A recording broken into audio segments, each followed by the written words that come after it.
এমন এক সময় ছিল যখন বিশ্বের সবচেয়ে শক্তিশালী সরকার নিজের নাগরিকদের অজান্তে মাদক খাইয়ে দিয়েছিল তাদের মস্তিষ্ক নিয়ন্ত্রণ করার জন্য। বিশ্বাস হবে, এই গল্পটা কোনো সায়েন্স ফিকশন নয়, এটা বাস্তব ইতিহাস। একটা সরকারি প্রজেক্ট যার নাম MK আল্ট্রা। 1950-এর দশক, বিশ্ব তখন বিভক্ত। একদিকে আমেরিকা, অন্যদিকে সোভিয়েত ইউনিয়ন। ঠান্ডা যুদ্ধ চলছে, আর এই সময় সিআইএর মধ্যে ছড়িয়ে পড়েছিল এক ভয়, রাশিয়া নাকি মন নিয়ন্ত্রণের অস্ত্র বানাচ্ছে। তখন সিআইএ সিদ্ধান্ত নেয় তারা তৈরি করবে এমন প্রযুক্তি যাতে একজন মানুষের চিন্তাও পরিবর্তন করা যায়। তাদের লক্ষ্য ছিল স্পষ্ট, মাইন্ড কন্ট্রোল। এই প্রজেক্টের নাম দেওয়া হয় MK আল্ট্রা। শুরু হয় 1953 সালে গোপনে। বিজ্ঞানীরা LSD, মেসকেলাইন, হিপনোসিস, ইলেকট্রোশক থেরাপি সবকিছু একসাথে ব্যবহার করছিলেন মানুষকে ভেঙে ফেলার জন্য। সবচেয়ে ভয়ঙ্কর বিষয়, অনেক সময় এই পরীক্ষার শিকাররা জানতই না তাদের উপর পরীক্ষা চলছে।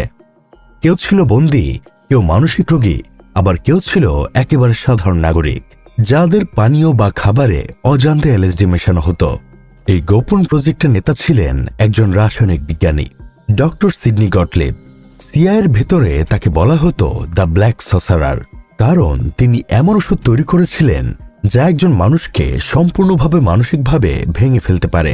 তিনি বিশ্বাস করতেন যদি একজন মানুষের মস্তিষ্ক সম্পূর্ণ ভেঙে ফেলা যায় তাহলে তাকে নতুন চিন্তা, নতুন স্মৃতি, এমনকি নতুন অস্মিতা দিয়েও প্রোগ্রাম করা সম্ভব।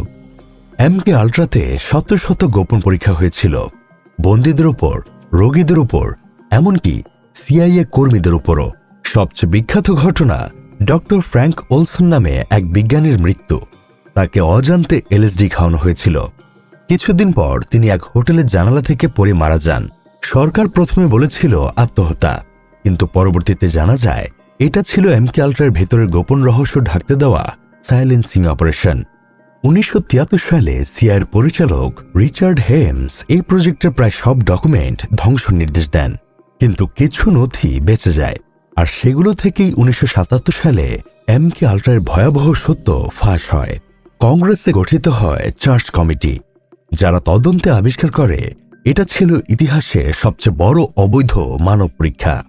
সরকার বলেছে MK আল্ট্রা 1973 সালে বন্ধ করা হয়েছে, কিন্তু প্রশ্ন থেকে গেছে আসলে কি শেষ হয়েছে?